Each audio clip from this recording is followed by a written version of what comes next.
정말일까요? 네. 하나님께서 우리를 보고 기뻐하실까요? 네. 네. 이쪽에 주로 임직 받으시는 분들은 아멘 하시고 뒤쪽에 계신 분들은 네, 긴가민가 하시는 것 같은데 하나님께서 우리를 인하여 기뻐하실까요? 아멘. 그렇습니다. 하나님은 우리의 모습이 어떻든지 우리가 어떻게 살든지 또 우리가 어떤 재능과 능력을 가졌든 못 가졌든 상관없이 또 우리가 얼마나 큰 일을 했느냐 못했느냐에 상관없이 하나님 우리가 있는 것 자체로 우리를 아끼고 사랑하는 분이세요. 그 하나님의 사랑이 언제나 저와 여러분과 우리 교회에 풍성히 넘쳐나기를 또한 간절히 기대하고 소망합니다. 제가 보은교회 간 지가 올해로 8년째입니다. 오래됐죠. 여러분을 보면 별로 시간이 안 지난 것 같아요. 근데 가끔 이제 교회 청년들이 뭐 수련회를 온다든지 MT를 오면 처음에 제가 잘 못 알아봅니다. 낯이 있긴 한데 누군지 잘 모르는데 한참 이제 시간이 지나고 이제 온 청년들을 보면 얘가 그때 걔였어? 그런 마음이 들어요. 벌써 8년이 세월이 지났으니까 제가 있을 때 초등학생이었던 친구들이 지금 대학생이 되고 중고등부였던 친구들이 벌써 뭐 청년이 되고 시집장가하고 이러니까 잘 못 알아보겠더라고요. 벌써 8년의 시간이 지났습니다. 근데 저는 별로 안 변했죠? 네, 여러분도 별로 안 변하셨습니다. 우리는 시간이 안 가는 것 같은데 우리 아이들을 보면 시간이 너무 빨리 지나가는 것 같습니다. 네. 자꾸 이렇게 옛날 얘기하는 거 보면 저도 나이가 조금 들었나 봅니다, 여러분. 외람되고 있고 죄송합니다. 제가 8년 동안 시골에 가서 목회를 하면서요, 사실은 좀 많은 고민을 하게 됐습니다. 제가 있는 곳은 여러분 와보신 분들은 알겠지만 완전 시골입니다. 농사 짓는 시골입니다. 시골이고 조용합니다. 또 대부분이 다 뭐 70대, 80대, 90대 이런 분들이세요. 저희 동네에서 제가 제일 막내입니다. 제일 어리고요. 아직 청년회장 명함도 못 냅니다. 아직 후보 등록도 안 돼요, 저는. 청년회장 하려면 50대 중반쯤 돼야 됩니다. 8년간 그 시골교회에서 목회를 하면서 굉장히 여유롭고 저한테는 되게 시간이 많아지게 됐는데, 그런데 저한테 좀 굉장히 큰 고민이 생겼습니다. 8년의 목회 동안 제가 피부로 와닿는 목회 현장에 대한 고민들이 좀 많아졌어요. 그 고민들 중에 대부분은 무엇이냐면 영적으로 산다는 게 무엇인가에 대한 고민입니다. 영성, 우리가 흔히 말하는 영성. 여러분, 영성이 뭘까요? 우리가 영적인 존재로 살아간다라는 게 어떤 의미일까요? 죄송하지만 제가 부목사일 때는 이제 그걸 고민할 시간이 많지 않았습니다. 그래서 바빴어요. 네. 남목사님 아시잖아요. 네. 지치지 않는 열정. 웬만하면 쓰러지실 것 같은데 쓰러지질 않으세요. 정말 힘들었습니다. 고민할 시간이 없었어요. 고민보다도 당장 교회를 위해서 해야 될 일들이 계속 있었기 때문에 고민할 시간 없이 계속 달려왔습니다. 그 시간들의 훈련이 지금 제가 여유롭게 사역할 수 있는 사실 기반이 된 것 같아요. 근데 막상 이제 딱 혼자 시골에 가서 조용히 단독 목회를 하다 보니까 고민을 할 시간이 되게 많아지더라고요. 그 고민을 하면서 계속 영적으로 산다는 게 뭘까? 영성이 무엇인가? 우리가 하나님 앞에 부름을 받아서 하나님의 백성으로 살아간다는 게 무엇일까? 그리스도의 몸된 교회의 지체가 된다는 게 무엇일까? 또 교회는 무엇인가? 또 목회자로 살아간다는 게 무엇인가? 이런 다양한 신앙과 관련된 영성과 관련된 고민들이 8년 동안 계속 끊임없이 저한테 부딪혔습니다. 갈등하게 되고 고민을 하게 되었어요. 고민할 수밖에 없었던 이유가요, 부목사 때는 삶이라는 것이 교회의 테두리 안에 갇혀 있습니다. 모든 게 다 교회예요. 또 제가 지금까지 살아왔던 모든 삶의 환경들이 다 교회 안에만 있었습니다. 모태신앙으로 태어나서 어릴 때부터 신앙생활하고 어릴 때부터 목회자의 꿈을 갖고 신학교를 가고 또 군대도 군목으로 가고 모든 삶이 교회와 연결되어 있는 삶이었습니다. 근데 시골에서의 목회는요, 교회에서의 삶으로 다 충족이 되지가 않더라고요. 교회 밖의 세상을 보게 되고 교회 밖의 세상에 부딪히게 되고 교회 밖의 세상 속에서 내가 어떻게 살아가야 되는지, 또 내 모습이 어떻게 비치는지, 또 교회 밖의 사람들이 나를 어떻게 보고 교회를 어떻게 보고 하나님을 어떻게 보는지에 대해서 고민하지 않을 수가 없었습니다. 그런 고민들 속에서 계속 던져지는 질문이 영적으로 사는 게 무엇일까라는 고민이었어요. 이 영성과 관련된 고민에 굉장히 또 하나의 중요한 부분을 차지하고 있는 한 축이 무엇이냐면 거룩한 삶입니다. 영적으로 살아간다, 영적인 존재로 살아간다, 그것을 가장 잘 표현해 줄 수 있는 삶의 양상이 무엇이냐면 거룩입니다. 거룩하게 살아갈 때 내가 영적인 존재라는 걸 나도 깨달을 수 있고 내 주변에 있는 사람들도 볼 수 있다는 거예요. 거룩하게 사는 게 무엇일까에 대해서 고민할 수밖에 없었다는 거죠. 여러분 어떠세요? 여러분 거룩하게 살아가고 계십니까? 여러분의 삶의 자리가 거룩하신가요? 거룩한 게 뭐죠? 거룩하게 산다는 게 과연 무엇일까요? 사실은 오늘 말씀은 여러분과 나누고자 하는 말씀이기도 하지만 제가 8년 동안 했던 고민이기도 합니다. 그래서 사실 제 얘기가 좀 많아져서 좀 이렇게 설교하면 혼날 텐데 싶은 마음과 새벽에 어렵게 오셔서 힘드실 텐데 제 이야기라도 좀 해서 조금이라도 편안한 마음을 갖게 해드리면 좋겠다라는 마음에서 제 얘기를 좀 많이 했습니다. 네, 양해하고 용서하시기 바랍니다. 거룩이 뭘까요? 거룩. 성경에서 거룩함이라고 말할 때 이 거룩은요, 우리가 이렇게 알고 있는 개념이죠. 구별되다라는 겁니다. 구별되다. 이 거룩한 삶, 구별된 삶은 하나님께서 우리에게 요구하시는 삶이기도 하죠. 레위기 11장 45절에 보면 나는 너희 하나님이 되려고 너희를 애굽 땅에서 인도하여 낸 여호와라. 내가 거룩하니 너희도 거룩할지니라. 하나님이 거룩하시니까 내가 구원해낸 너희들도 거룩하게 살아야 된다. 그렇게 말씀하세요. 이 거룩함, 구별된다라는 이 말은요, 조금 쉽게 이해하려면 제사를 생각하시면 됩니다. 구약의 제사. 여러분, 구약에서 제사를 드릴 때 항상 필요한 게 무엇이죠? 제물입니다. 근데 이 제물은 어떻게 준비하죠? 특별히 성별하여서 준비합니다. 특별히 하나님께 드려지기 때문에 성별하여서 준비하는 제물, 그 성별하여 준비한다라는 개념이 어떻게 보면 구별되다라는 개념의 핵심입니다. 하나님께 드려지기 위해서 구별하는 것. 근데 하나님께 드려지는 제물에는 조건이 있습니다. 흠이 없고 완전해야 되는 거겠죠. 그런데 더 중요한 조건이 있습니다. 그 제물은 하나님이 요구하시는 것으로 하나님이 요구하는 방법대로 드려져야 되는 거예요. 거룩함이란 우리가 생각하는 성별이나 우리가 생각하는 구별이 아니라 하나님께서 요구하시는 구별됨과 연결된다는 거예요. 하나님과 우리와의 관계 속에서 하나님이 요구하시는 방법대로, 하나님이 요구하시는 기준대로 우리의 삶을 구분하여서 하나님이 원하시는 방향에 맞춰 살아가는 것, 그게 바로 거룩한 삶이라는 것이죠. 이 거룩한 삶에 대해서 좀 정확하게 표현한 말씀이 있습니다. 우리 한번 같이 찾아보겠습니다. 신약성경 로마서 12장 1절과 2절 말씀입니다. 우리 너무 잘 아는 말씀이죠. 자, 로마서 12장 1절과 2절 말씀입니다.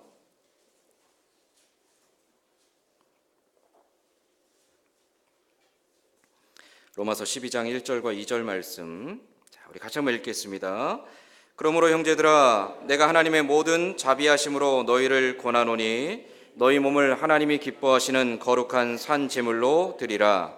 이는 너희가 드릴 영적 예배니라. 너희는 이 세대를 본받지 말고 오직 마음을 새롭게 함으로 변화를 받아 하나님의 선하시고 기뻐하시고 온전하신 뜻이 무엇인지 분별하도록 하라. 아멘. 거룩이란 무엇인가? 이 세대를 본받지 말고 하나님이 기뻐하시는 뜻을 분별하여서 우리의 삶을 거기에 맞춰서 하나님 앞에 온전히 드리는 것.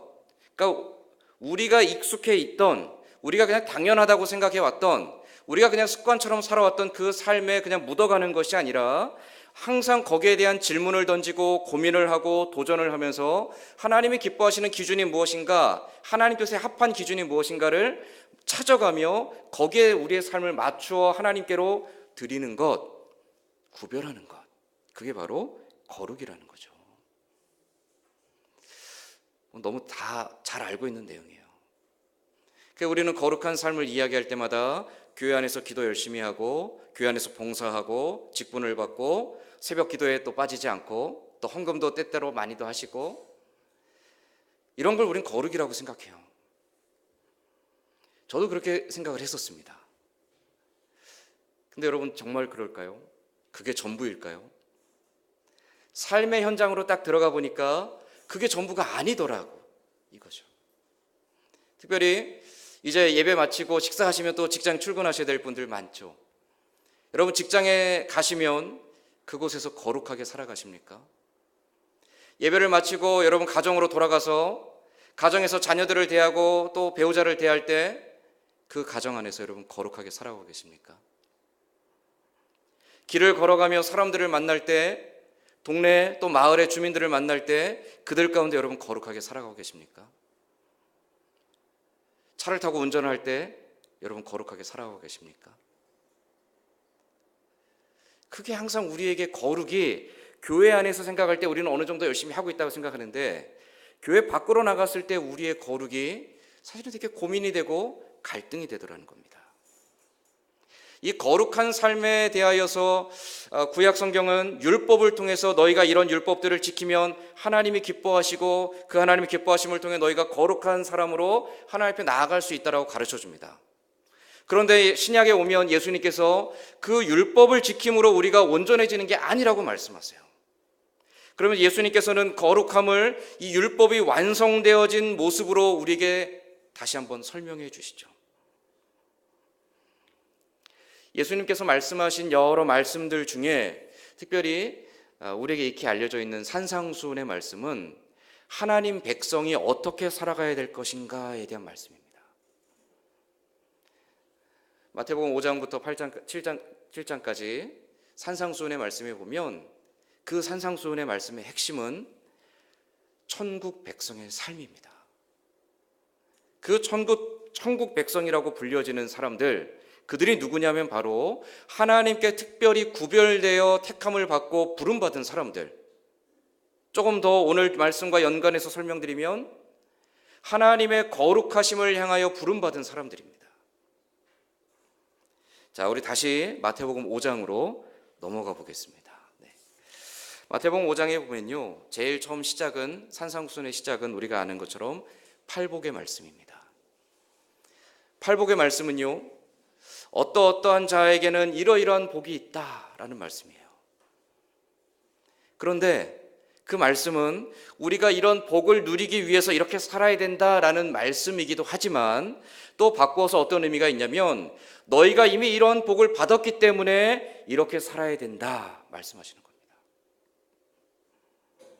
천국을 소유한 복을 받았기 때문에 우리는 심령이 가난하게 살아야 되고, 우리가 위로를 받았기 때문에 애통하는 자가 되어야 되고, 우리가 땅을 기업으로 받았기 때문에 온유한 자가 되어야 된다는 거죠.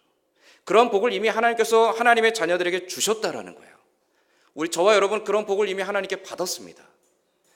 복을 우리가 구하지 않아도, 우리가 하나님 앞에 요구하지 않아도, 우리가 하나님 앞에 잘 보이려고 하지 않아도 하나님은 이미 사랑하시는 자녀들에게 이러한 복을 주셨다라는 거예요. 이 복을 받은 사람들은 그 복을 받았기 때문에 두렵고 떨리는 마음으로 하나님 앞에 이렇게 살아야 된다라고 가르쳐주고 계신 거죠.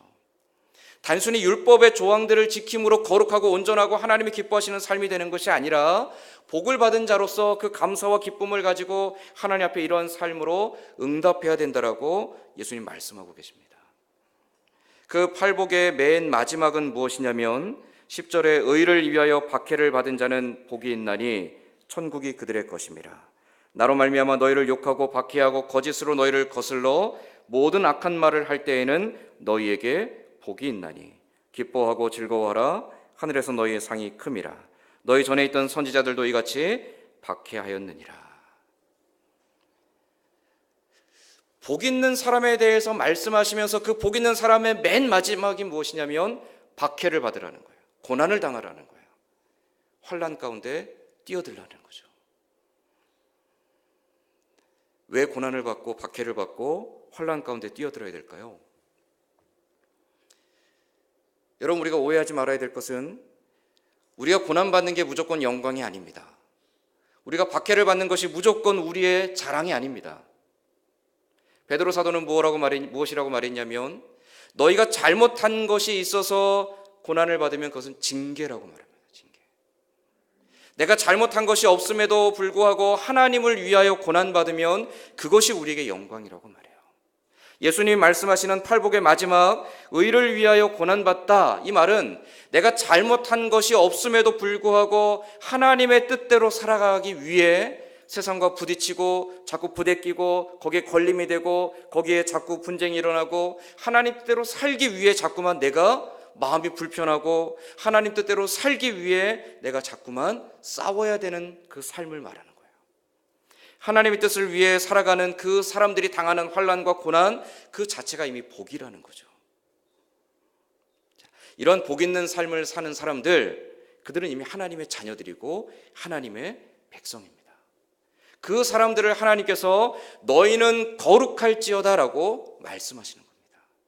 누구나 모든 사람에게, 세상의 모든 사람들에게 너희가 거룩해야 돼라고 말씀하시는 게 아니라 의를 위해 고난받고자 하는 사람들, 하나님의 뜻을 따르기 위해 박해를 받고자 하는 사람들, 그들을 향해 너희는 거룩해야 된다라고 말씀하신다라는 거죠.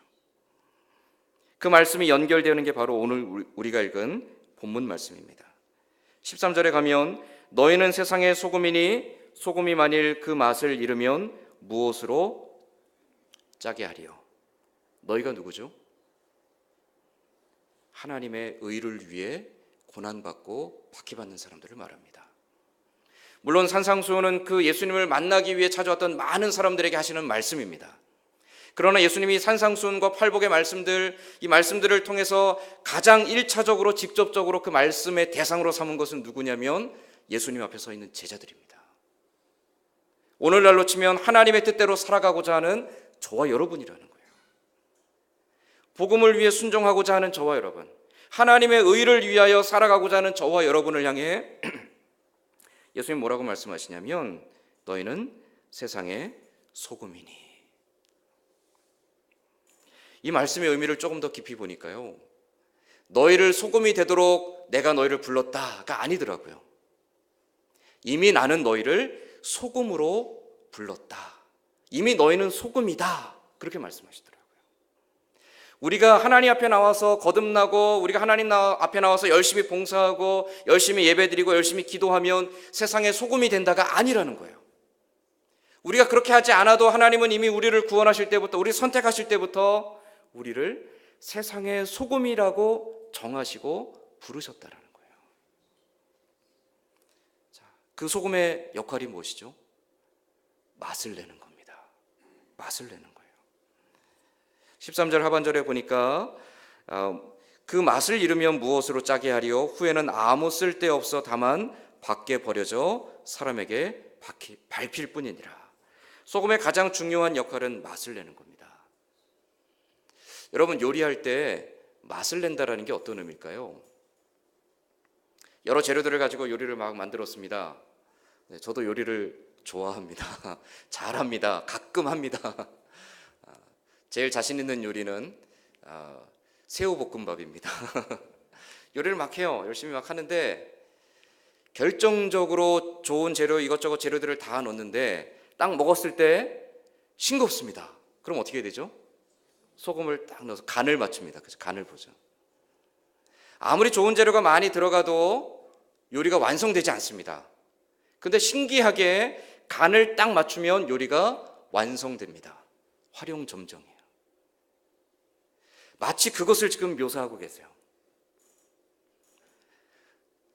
소금으로 부름받은 바 우리들의 삶의 역할이 무엇인가? 세상 속에 침투하여서 우리가 세상에 맛을 내는 존재가 되어야 된다라는 거예요. 맛을 낸다라는 게 뭐죠? 우리가 돌아다니면서 막 소금 뿌려야 될까요? 맛을 낸다라는 게 뭘까요? 요리할 때와 연관해서 저는 그걸 생각했습니다. 완전하지 않은 거예요. 아직은 완성되지 않은 거예요. 그 완성되지 않은 것 가운데 완성되어지도록 만들어주는 게 맛을 내는 것. 하나님이 창조하신 이 세계는 완전한 것이었습니다. 그러나 이 완전한 세계가 죄로 말미암아 타락했습니다. 타락한 이후에 이 세계는 비록 예수 그리스도께서 우리의 모든 죄를 속죄하셨지만, 그러나 주님 다시 오실 그날까지 아직 완성되지 않았습니다. 완전하지 않아요. 그 완전하지 않은 이 시대를 살아가며 저와 여러분에게 너희가 완전하지 않은 이 시대에 침투하여서 이 세상 가운데 완전한 하나님의 나라가 무엇인지를 보여줘야 된다라는 거예요. 그게 소금으로서 우리가 감당해야 될 역할이라는 거죠. 내가 들어가기 때문에 우리 가정이 하나님의 나라가 무엇인지를 맛볼 수 있어야 된다는 거예요. 내가 있기 때문에 내가 있는 직장이 하나님의 나라가 무엇인지를 맛볼 수 있어야 된다는 거예요. 내가 있기 때문에 우리 마을이 하나님의 나라가 무엇인지를 맛볼 수 있어야 된다는 것이죠. 이어서 14절에 보면 예수님께서 주의 뜻대로 살고자 부름받은 그 사람들을 향해 너희는 세상의 빛이라. 산 위에 있는 동네가 숨겨지지 못할 것이요 사람이 등불을 켜서 말 아래 두지 아니하고 등경 위에 두나니 이러므로 집안 모든 사람에게 비치느니라. 우리를 부르신 두 번째 부르심은 무엇이냐면 빛이라는 거예요. 빛. 빛이 무엇이죠? 우리 너무 잘 아는 것처럼 빛은요, 어둠을 밝히는 겁니다.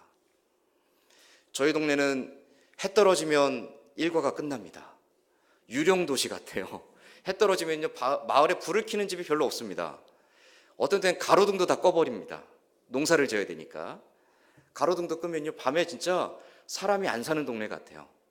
저희 집에 불 켜져 있으면 우리 동네 거의 유일하게 불 켜진 집입니다. 깜깜한 밤, 정말 칠흑 같다라는 것을 밤에 나가면 느낄 수 있어요. 그래서 안 나갑니다. 밤에는 안 나갑니다. 해 떨어지면 일과 끝입니다.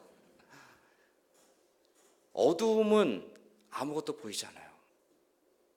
성경은 어둠을 무엇으로 연관해서 설명하냐면 죄악으로 연결해서 설명합니다. 보이지 않아요. 진리가 보이지 않고 옳은 것이 보이지 않고 선한 것이 보이지 않습니다. 우리 흔히 말하죠. 속된 말로 눈에 뵈는 게 없다. 보이지 않으면 어떻게 하죠? 자기 멋대로 달려가게 된다는 거예요. 아무것도 보이지 않는 그 삶을 향하여서 빛을 비추는 것. 그래서 무엇이 참이고 무엇이 진리고 무엇이 옳은 것이고 무엇이 선한 것인지를 비추어 주는 것. 그것이 바로 하나님께서 거룩한 삶으로 부르신 저와 여러분이 세상 속에서 감당해야 될 사명이라는 거예요. 하나님 저와 여러분을 빛으로 부르셨고 소금으로 부르셨다라고 오늘 예수님이 말씀하고 있습니다. 빛으로 부르시고 소금으로 부르신 것, 이것이 바로 우리가 세상 속에서 영적으로 살아가야 될 모습이고 거룩한 삶의 모습이라는 거죠. 세상 사람들이, 내 주변에 있는 사람들이, 나와 함께 일하는 사람들이, 내 친구들이, 내 이웃들이 다 옳다라고 말하고 그렇게 해도 된다라고 말하고 그냥 습관처럼 해왔던 그 모든 삶의 방식에 그냥 묻어가는 것이 아니라 이게 정말 하나님의 빛에 비추어서 옳은 것인지 아닌지를 분별하며 그 옳음을 향해서 달려가는 것, 그게 거룩한 삶이요, 오늘 예수님 말씀하시는 빛과 소금의 삶이라는 거예요. 그래서 마지막 16절에 보면 빛으로 살아가는 게 무엇인가에 대해서 예수님께서 어떻게 보면 사실은 이 말씀들을 빛과 소금의 삶을 요약해서 말씀하세요. 자, 16절 말씀 우리 같이 한번 읽어보겠습니다. 이같이 너희 빛이 사람 앞에 비치게 하여 그들로 너희 착한 행실을 보고 하늘에 계신 너희 아버지께 영광을 돌리게 하라. 아멘. 우린 빛으로 부름받았고 소금으로 부름받았대요. 그럼 우리가 어떻게 세상을 향해 빛을 비출 수 있는가?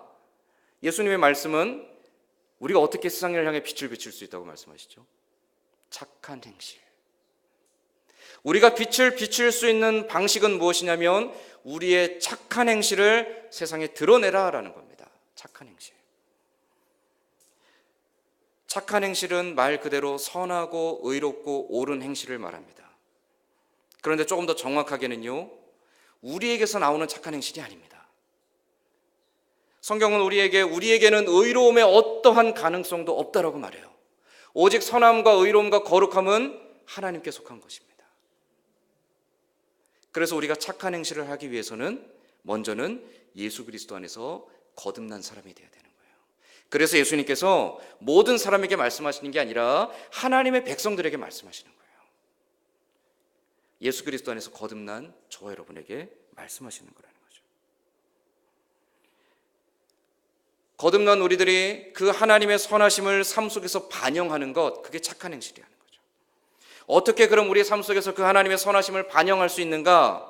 하나님의 선하심을 이 땅에서 가장 완전하게 보여주시고 실현하신 분은 예수 그리스도입니다.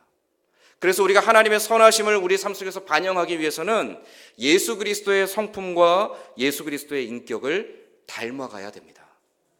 예수 그리스도의 인격을 닮아갈 때 우리에게서 비로소 선한 행실이 나타나게 되고 우리의 그 선한 행실을 통해 빛이 비추어지고 소금의 맛이 나게 된다는 거예요. 영국의 유명한 설교자 중에 스펄전이라는 목사님 계셨습니다. 그 스펄전 목사님의 설교 중에요, 성령의 사역을 방해하는 것이 있다라는 그 내용의 설교가 있습니다. 그 중에 하나가 무엇이냐면 모순된 기도 생활입니다. 열심히 기도합니다. 하나님을 향해 열정을 쏟아붓습니다. 하나님을 향해 헌신을 다짐합니다. 하나님을 향해 온갖 공의와 사랑과 정의와 선함에 대해서 간구하고 고백하고 하나님 앞에 목을 놓아서 외쳤습니다. 근데 그의 삶이 그 선함과 의로움과 사랑과 공의를 담아내지 못한다면 그건 모순이라는 거죠. 예수 그리스도의 인격을 닮아간다는 게 무엇일까요? 우리의 삶이 하나님 앞에 서 있을 때와 또 세상 속에 나가 있을 때 다르지 않아야 된다는 거예요.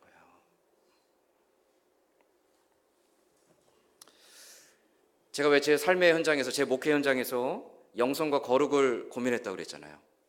그 제가 얻은 답이 있습니다.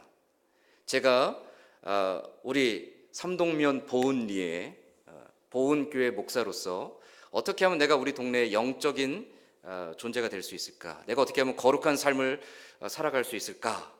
그 고민에 대한 답은요, 가장 기본적인 건 제가 목사로서 목회 열심히 하는 거겠죠. 두 번째로 얻은 답은요, 장화와 호미에 있습니다. 제가 가던 해부터 조그맣게 농사를 지었습니다. 처음에는 제가 갖고 있는 그 자활 공동체, 우리 목사님이 꿈꾸고 있는 그 자활 공동체와 같은 맥락의 이제 자활 공동체를 개척하기 위해서 저는 이제 한 5년 정도 경험 삼아서 기반을 닦기 위해 시작했습니다. 물론 지금은 쉬고 있습니다.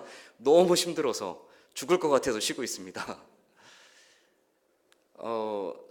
두 번째 해인가 세 번째 해는요, 농사를 짓는데 홍수가 났습니다. 그래서 제가 심어놨던 고구마 밭이 물에 완전 다 잠겼어요. 그 동네 사람들이 고구마 탕이라고 물이 다 빠지고 났는데 뻘이 그 안에 가득 찬 거예요. 그 뻘을 걷어내고 고구마를 이제 수확하는데요, 집사람이랑 둘이 밭에 주저앉아서 막 펑펑 울었습니다. 너무 힘들어가지고. 그래서 둘이 다짐했어요. 내년엔 절대 하지 말자. 그리고 다음에 또 고구마 심었습니다. 제가 선택한 거룩한 삶, 제가 선택한 영성 있는 삶을 저는 어떤 걸 선택했냐면 밭에 나가는 거, 일하는 것으로 선택했습니다. 일하다 보니까 힘들어요. 죽겠어요. 진짜 어떤 때는요, 새벽에 막 두들겨 패서 맞은 것처럼 몸이 아파서 못 일어날 때도 있고요. 하루하루 살아가는 게 정말 너무 힘들어서 이 미쳤다, 왜 농사를 왜 짓나. 1년 결산해 보면 남는 게 5만 원 남아요. 와, 5만 원 남으면 뭐 하죠? 소고기 사 먹어야죠. 감사원금하고 11조하고 소고기 사 먹고 한턱 내고 하고 나니까 마이너스입니다. 이걸 왜 하지? 근데 해야 되는 이유가 있습니다. 제가 장화 신고 호미 들고 삽 들고 밭에 나가면요, 동네 어르신들이 너무 좋아하세요. 어르신들이 쫓아옵니다. 제가 밭에 나가서 사실 저 한 번도 안 해봤거든요. 저는 군대에서도 삽질을 안 해봤습니다. 근데 그 아무것도 못하는 제가 밭에 나가서 밭 메고 있고 풀 뽑고 있고 일학 만들고 있고 거기다 뭐 심고 있으면 어르신들이 와서 한마디씩 거둡니다. 동네 어르신들이 수십 명이 와서 한마디씩 거들면 제 귀에서 피가 날 것 같아요. 그거 그렇게 하면 안 된다. 이렇게 놓으면 또 다른 분이 와서 왜 이렇게 놨냐, 저렇게 해야 된다. 또 저렇게 놓으면 또 다른 분이 와서 이거 잘못했다, 다시 해라. 그러시고 아이고야 죽겠습니다. 근데 그게 우리 동네에서는 목회입니다. 그게 우리 동네에서는 거룩한 삶입니다. 그게 우리 동네에서는 예수님의 모습을 보여주는 삶이에요. 제가 목회 현장에서 교회 안에 갇혀서 양복만 입고 늘 교회 안에서 기도만 하고 있으면 물론 제가 영적으로 더 충만해질 수 있겠죠. 근데 우리 동네 사람들은, 동네 어르신들은요, 예수님을 볼 수가 없습니다. 예수님이 어떤 분인지, 그분이 어떻게 살아가셨는지, 또 그분이 어떻게 사랑하셨는지, 또 그분이 어떻게 말씀하셨는지, 또 그분이 어떻게 사람들을 대하시는지 그분들을 알지 못합니다.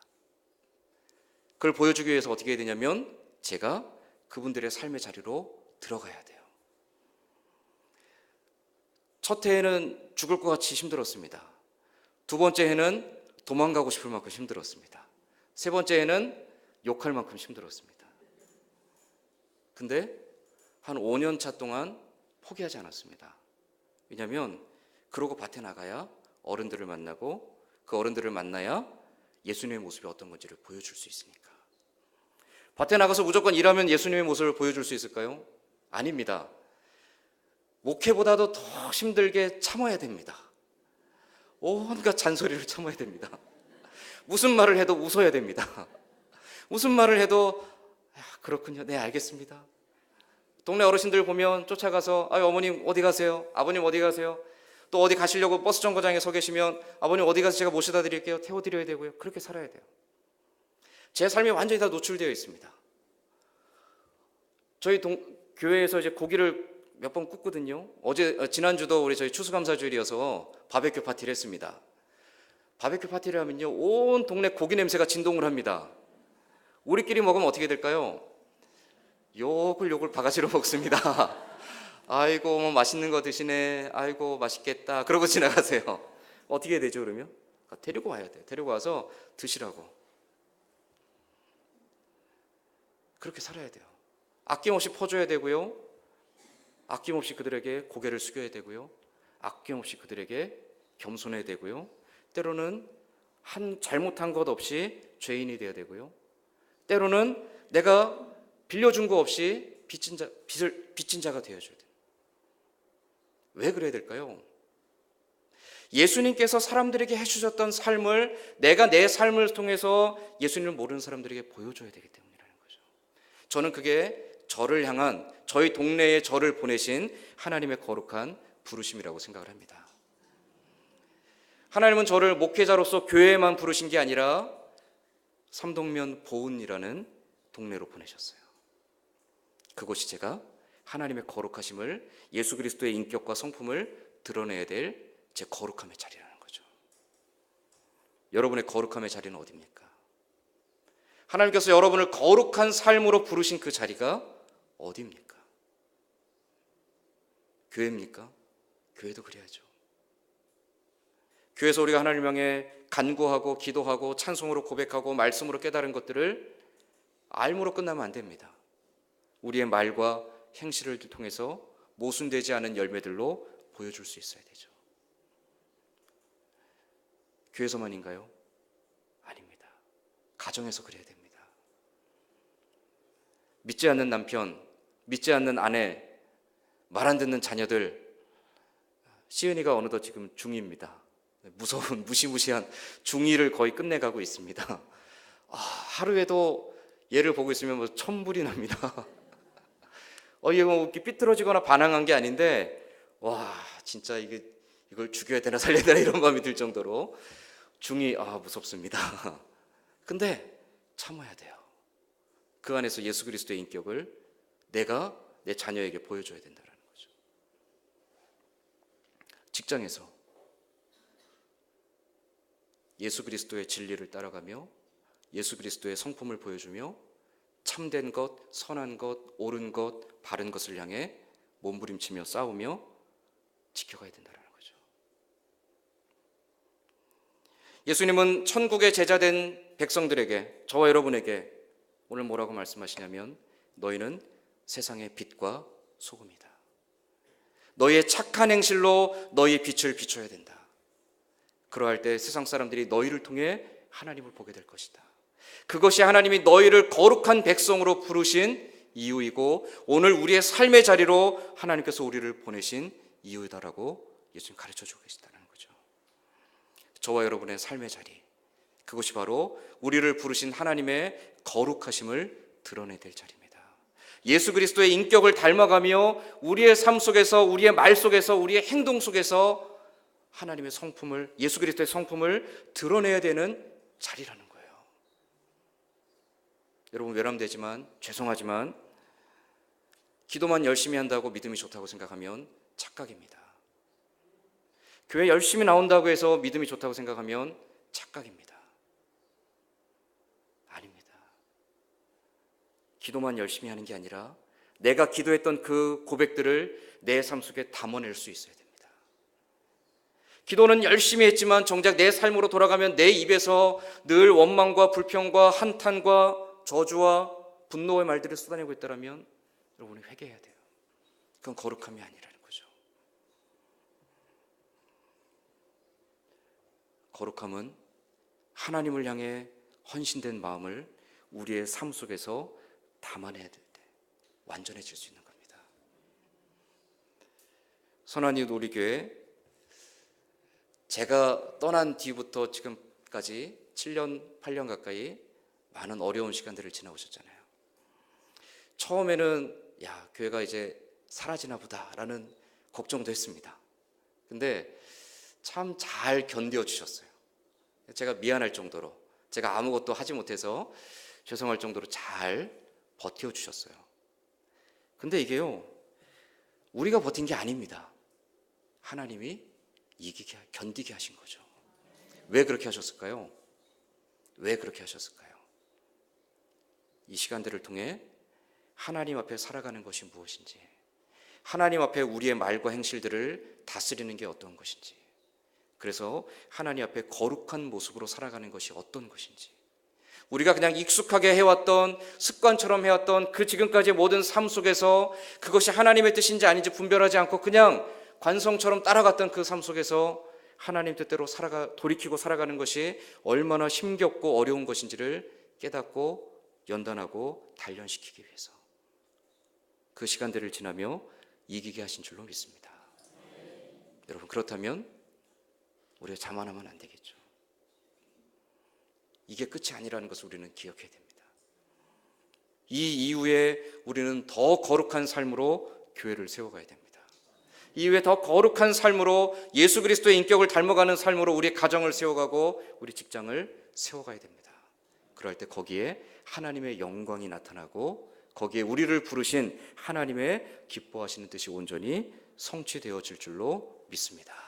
이 아침에 우리가 그 하나님의 거룩한 삶으로의 부르심을 다시 한번 기억하며 이제 예배를 마치고 돌아가는 우리의 삶의 자리에서 거룩한 삶으로 하나님 앞에 응답하며 아름다운 열매들로 하나님을 기쁘시게 해드리는 저와 여러분 될 수 있기를 간절히 소망합니다. 네. 우리 찬송 한 장 하고 우리 같이 기도 제목들 가지고